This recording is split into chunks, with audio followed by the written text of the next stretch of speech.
Hello 啊，姐姐你叫咩名啊？ Hello，小姐，我叫做 Susie Rahayu。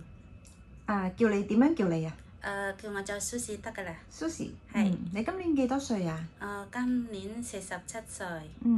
你有冇結婚啊？結咗。咁你啲仔女幾大啊？一個女18歲，另外一個仔15歲。哦，讀緊書。係。好。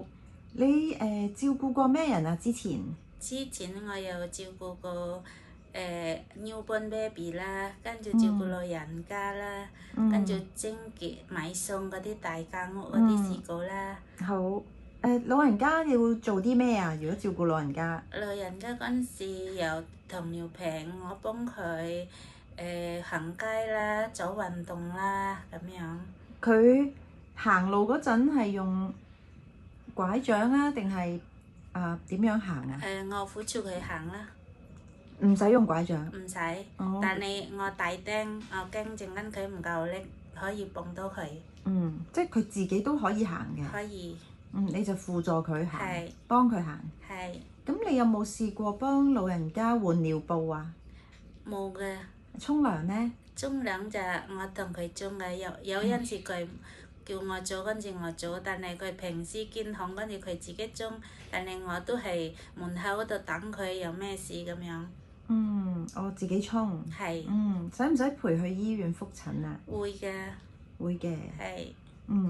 如果唔健康嗰啲老人家，你識唔識推輪椅啊？推輪椅我都要學下，因為以前都好少出街都我到處去行。好明白。咁你識煮啲乜嘢餸啊？講少少俾我聽下。煲湯咧，煲嗰啲木瓜解叫花生湯咧，有陣時煲嗰啲西洋菜鴨散。跟住有陣時天熱咧，就煲嗰啲粟米啦，俾蘋果水嗰啲啊。明白。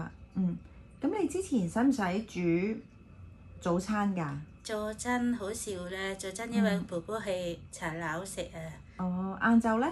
晏晝會係喺屋企食。係啊。你係一齊食嘅？係。咁夜晚咧？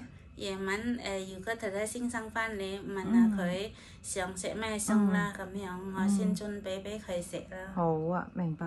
咁你驚唔驚貓狗㗎？貓我又唔驚，狗我又驚嘅。狗係驚嘅。驚係啊。你有冇試過照顧貓啊？冇㗎。完全嗰度都係冇動物係。只不過你覺得貓你應該唔驚嘅。係。好啊。如果同老人家 share 房同一間房，你得唔得啊？我希望有自己間房。OK，好啊，冇問題啊。好，多謝你。唔該晒。唔使。拜拜。拜拜。